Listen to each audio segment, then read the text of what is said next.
Hey guys, it's Frank Deardorff here, that one web guy, and I'm back with another video. In this video, I'm going to take another look at creating art in Midjourney for fun and profit. I know we talked about a few last time, but I just want to show you another few ways that you can make money with your AI art. One way here, of course, we're going to go to Midjourney here, and I've got the Discord bot up. This is actually an image I created in Midjourney. I'll probably be putting on one of my art sites here shortly. But one of the things that I've been toying around with is doing tiled images. Let me scroll up here to see if I can find some here real quick. Anyway, a tile is just, like a repeating pattern that you can use for different art pieces and stuff like this. So you can see here that I've done some that are this way. Different patterns that people might use for scrapbooking and different art projects and things like that. So what we can do here is make a simple tile that people can use for that purpose, and then you can turn around and sell it on Etsy. So let me show you here real quick. I'll go into Imagine like we always do. Of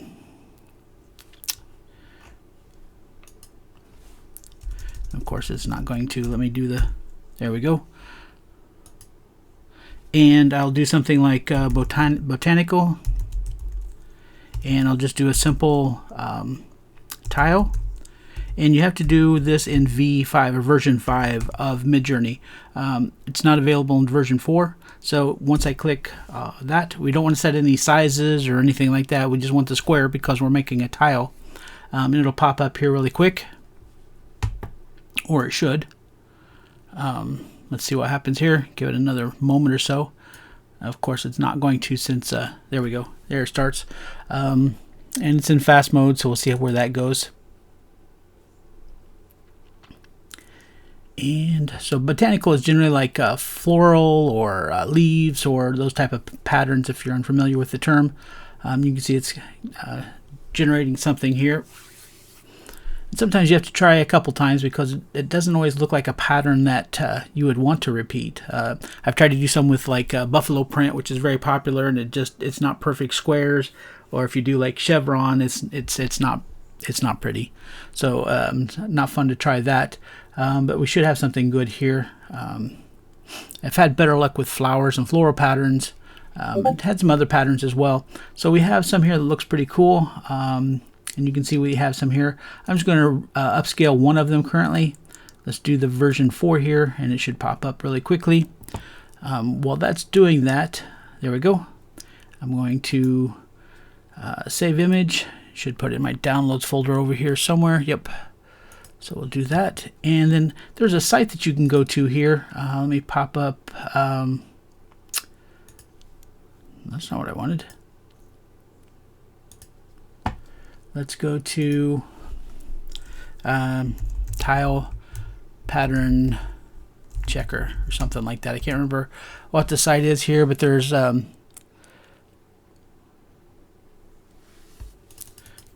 maybe it's test repeating pattern, I think is what it was. I should have wrote it down. Test repeating pattern. And I think it's this first one here. So it shows here that we can test that. So I'm going to go to my downloads folder and just drag this over here and drop that in place. And you can see that it creates a repeating pattern, and it does it seamlessly. There's nothing, you can tell that the flowers here repeat either way. With this site, you can actually adjust the scale so you can see, if you wanted a larger print. But people could easily print this off then. You'd, of course, want to set it to like 300 DPI. We've talked about that in another video. Right now it generates it at 72 DPI, but you can see that we have a repeating pattern here. So if we go to Etsy and search for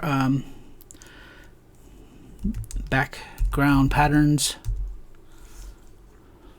background images, background patterns right down here, you'll come across many of them here that people have created.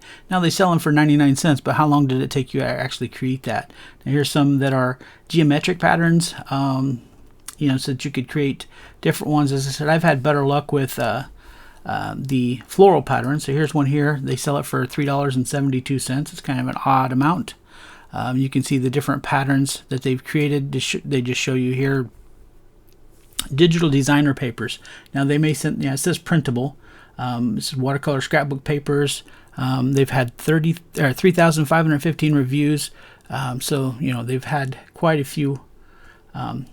Just had 30,000 sales, probably overall, not just this image. I thought there was a place in here that showed you how many sales for this actual this actual pattern, but there's plenty of these type of sites as you've seen. So we go back to our search results.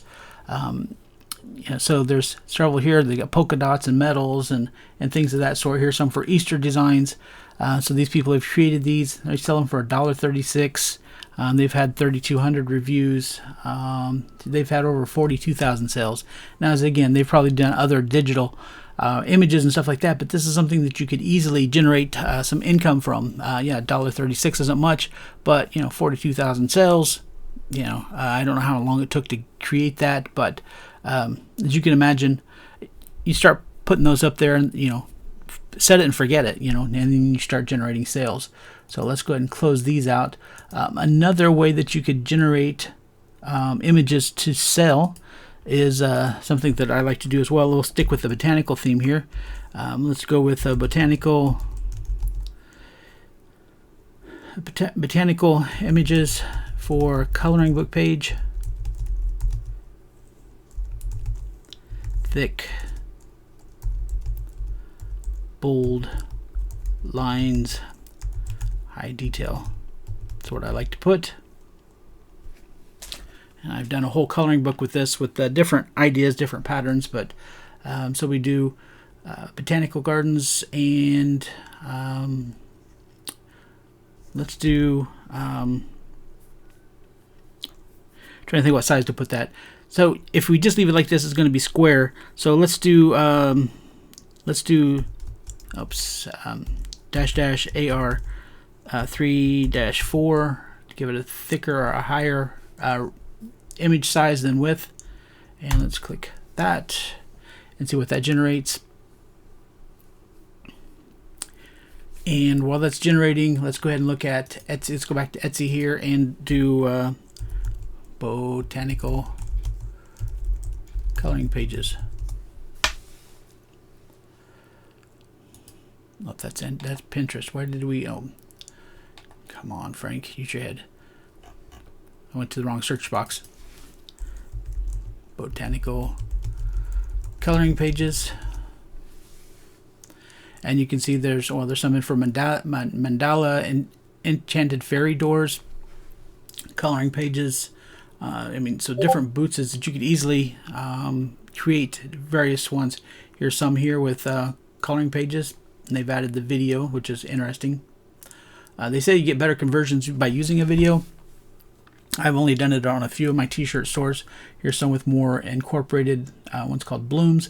This is $5 here, $2.60 there, $2.60 for this is 50 pages, 30 pages for $4.20. The prices really vary, but you can see here that we have, if I zoom this up here, you can see that we have coloring pages. We may want to add a white background, say white background, and generate some. So let's go ahead and change that real quick here. Copy the whole thing again. High detail. Now, one thing that you want to do with botanical images, comma for coloring book page, comma. Sometimes I find adding the commas give it some more definition or more information to the generator. Let's say white background, and then try again. Oh, get in a big hurry. So let's do the imagine prompt and then add that. Probably get better results that way. And it'll generate it again. Let's go ahead and check out a few more. Here's another one. $3.50 for the botanical pages. Now they've generated 100 pages. I've seen some for a lot less. The one I've done I think was like 50 pages. I haven't posted yet. I'm getting ready to post it. But you can see here that there's different shapes and patterns that they've done that you could easily do. And put these up here. 110 reviews, They've had over 876 sales on this site, on their site here. So they're not doing too shabby. Let's see, there's, scroll down another one here. That's one we was just at. Vase and Flowers. 150 reviews and 980 sales. So not too bad. So just heard the little sound. So here we go. So we've got some botanicals here. Open in a browser. It's going to open up in my other page here. Let's go bring this over. And you can see here that we've got some really cool botanicals that people could color. They could even use these in craft projects, as themselves, with them being, outlined. They may just want to cut these out and use them in different patterns themselves. So kind of a cool imagery. This would be something they may want to even watercolor or paint and then frame them, however they want to do it. But you can see how it does some really cool artwork there. So those are just kind of some cool ideas to make money again from AI art. Trying to keep this video manageable. But one more thing that I wanted to show you here is I've been playing around with camera settings. So if you're doing like portrait type images, like I've done this one here, you wanted to add camera settings. It's something I've seen popular in other prompts here. Is they're actually using like the photographer's Canon camera set to the aperture of f-stop 2.8 for a field of depth and background. They're just giving more explanation, and just saying a 30-year-old woman with auburn hair would give you a different result than these here. You still may get, let me just show you here, you still may get a fairly decent picture. So let's do our image prompt here, our imagine prompt, and do that. And I think I did the AR 4:3. Normally I do 9:16 or 16:9, just depending on what I'm doing. So we'll see what we get here without all the extra, and then go back and look at what that is with, kind of compare the two. One thing while that's doing there, I just wanted to show you, if you do have a Midjourney account, that a lot of people aren't aware of this. I started to show this the other day. If I go to home here and then explore, you can kind of get an idea what other people are doing with some of these images.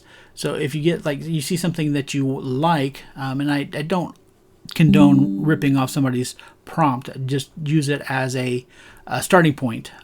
So like something like this, it says in the style of Tom, whatever his name is, the Willis Tower. You could actually click on these triple dots here and then go into copy and full command or the prompt. And if we click on that, let me open up a notepad here and bring that over. If we paste that prompt in here, you can see the things that they had put in place. So you may like in the style of Tom Hogmont, but you might say of the U.S. Capitol building.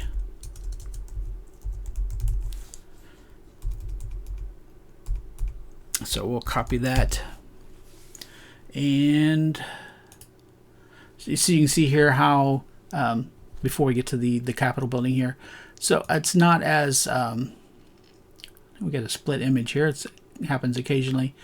It's just not as refined or as detailed as the ones that we added about a photography and the camera. You see how these are more detailed. We have the blurred background, to bring the portrait out a little bit. So you can see here the different effects and how more detailed and intense those are just by adding camera settings. So you can check those out as well. And for our final image here, that we'll just go ahead and copy and paste in the one that we had used the prompt from. Get something different. We have in the style of Tom, however you say his name, I apologize, sir. U.S. Capitol building in the center. This must be a Canadian or European person that put this in, with the abstract shapes behind it, raining reflections, blah blah blah. I'll go ahead and add our AR, and I'll do this in a 9:16. I may use it for a cell phone or mobile phone wallpaper. I may add a little bit of style to it, say 750. That's what the S is for style. You cannot write out the word style though in version 4 or version 4 or 5, I think it is. And then we're just going to put a quality verifier of Q2, and then I'll just go ahead and put the V5 there at the end. And then we'll do our selection and watch it render here.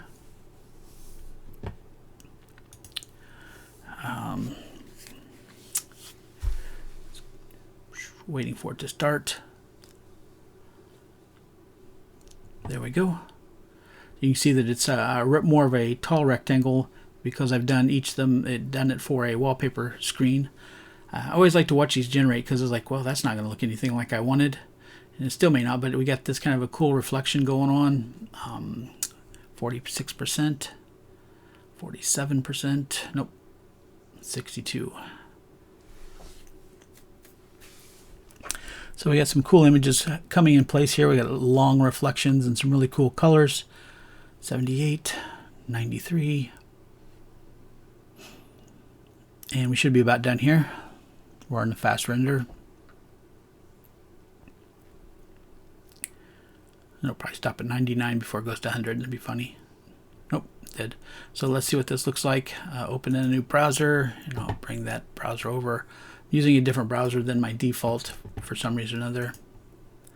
Let's zoom this in. So you can see here that we've got some nice street reflections. We've got like a street going on here with the water reflecting in the Capitol reflecting in the water. Some really cool ideas there. I'm not sure if it's anything that I will use, but I still think it's kind of cool. So you can get some ideas that way. Maybe instead of the Capitol building, I might do some trees. It's springtime currently, so that might be some cool things to do. Just try different things, different sizes. I know sometimes if you change from 916 to 16:9, more of a desktop size, then you may get a closer version of the Capitol building and less reflection down here. So that's just something to try. I use as I said, the 16:9 to do the desktop images like here, and I post these as wallpapers on one of my sites. So I appreciate you joining me today. If you have any questions, leave it in the comments. I'll be sure to try to answer them as I can. Appreciate any feedback you can, and I'll maybe doing some more posts here shortly. So thank you for visiting, and talk with you again soon.